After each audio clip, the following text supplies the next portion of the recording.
In this video, I want to talk about audio, backgrounds, transitions.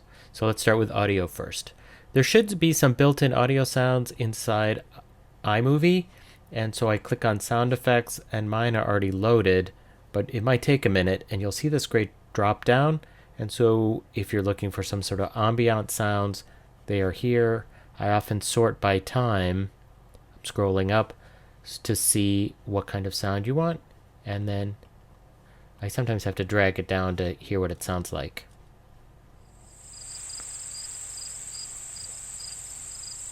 So again, that's a marsh sound. Maybe you want a sound that is going below everything but kind of low. So I'm going to right click and split the clip, and I can get rid of this one. Whoops, wrong one. Get rid of this one and move the audio up or down. There's many ways to change the audio. Then there's also some great hits and Foley things in here. You can also search for a sound. So if you're looking for boom or whoosh, let's do whoosh. There's many whooshes in here, and you can layer them so they happen at the same time.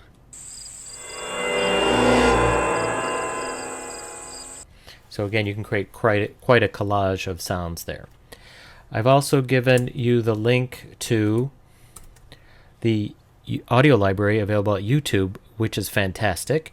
And to find the sound you're looking for, here's some strategies I do. So I come up here to search or filter, and I might pick a certain mood, maybe dramatic, and then press apply. So there's quite a bit in here. Again, I usually search by duration. That kind of gives me an idea what it's looking for. So here's one. If I press play, it's the herald trumpets with some percussion.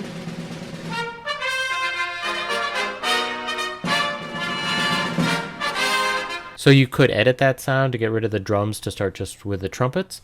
You can also do a double search. So if I click on mood dramatic, I can add more things to search from, or I can click here and say I want a certain genre, like I want cinematic, and press apply. So I like this galactic damages if it matches the mood of your... Yeah, so it's a little long at 1:04, but there's probably something good in there. I press download, and it downloads to your downloads folder. Switching back to iMovie, you can either drag it in there or do File, Import Media. It's in my downloads folder, and press Import Selected, and then decide where you want it. As you're experimenting, you could just turn the volume down on one if you wanted to hear the other without having to delete it. And I also sometimes like just the ending. Sometimes endings are better, so let's just pretend this is the length of my movie, and I'm dragging it around. I can make it fade in a little bit.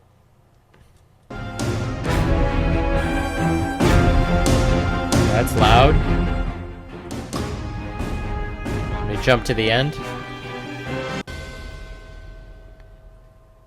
It's got that nice bell ring. Okay, so that is audio. Again, there's many ways to play with that, and you can also record your voice. Under Window, record voiceover. Then here are the dots. You want to check these settings here, which sound you're using, and then press record. Gives you a countdown that I can hear the beeps, and then you can start talking. This is my voiceover. I'll press stop. It was short. It's right here. You can move it at any place and drag it longer or shorter depending on where you need to edit or delete it. Finally, onto backgrounds. There's some great maps here that if you needed to show some sort of distance traveled, if it matches your story, you drag it down, double click on it, you can pick what cities you want it to go to,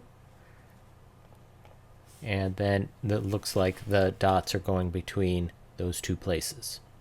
To make it slower, just make the clip a little bit longer. The last step you want to do is transitions, because it can adjust your timing. So only do transitions if they help tell your story. It's not It's less common now to do transitions unless you're doing something like Star Wars and trying to recreate some sort of story. So maybe a circle opening might work. And then you can double click on it and change it to be longer. I'll make one last movie on how to turn in the file.